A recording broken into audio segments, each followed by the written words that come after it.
பனி மூடிய மலைப்பாதையில் ஒரு முதியவர் மருதப்பன் கந்தல் துணியுடன் கையில் ஒரு பழைய வேலுடன் பழனி மலையை நோக்கி நடந்து கொண்டிருந்தார்.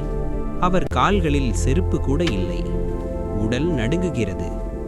ஊரே தைப்பூச கோலத்தில் இருக்க ஏழை மருதப்பனோ தன் தீராவ வறுமையையும் நோயுற்ற மகனின் நிலையையும் முருகனிடம் முறையிட பழனிமலையை நோக்கி ஓடிக்கொண்டிருந்தார்.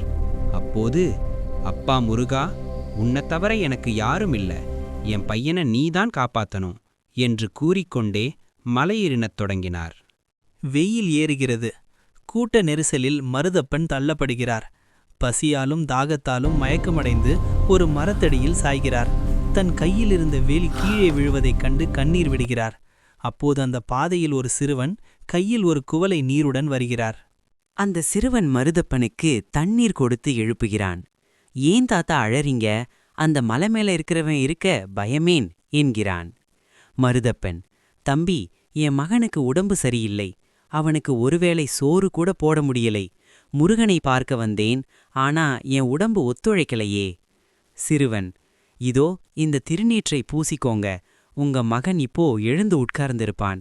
நீங்க தேடி வந்த முருகன் உங்க கூடவேதான் இருக்கான் என்று கூறி மருதப்பனின் நெற்றியில் விபூதி பூசுகிறான். மருதப்பன் கண்களை திறக்கும்போது அந்த சிறுவன் அங்கு இல்லை. ஒரு நொடி பிரகாசமான ஒளி தோன்றி மறைகிறது. மலையின் உச்சியிலிருந்து ஒரு மயில் சத்தம் கேட்கிறது. மருதப்பன் இப்போது புதிய பலத்துடன் எழுந்து ஓடுகிறான். அவனது கிழிந்த துணிகள் மறைந்து அவன் உடல் பொலிவு பெற்று சுறுசுறுப்பாக மலையேறத் தொடங்குகிறார். மருதப்பன் மலை உச்சியை அடைகிறான். மூலவர் சிலையை பார்க்கும்போது அந்த சிலையின் முகத்தில் அதே சிறுவனின் புன்னகை இருப்பதை உணர்கிறான். ஓம் முருகா என்ற கோஷம் விண்ணை பிளக்கிறது.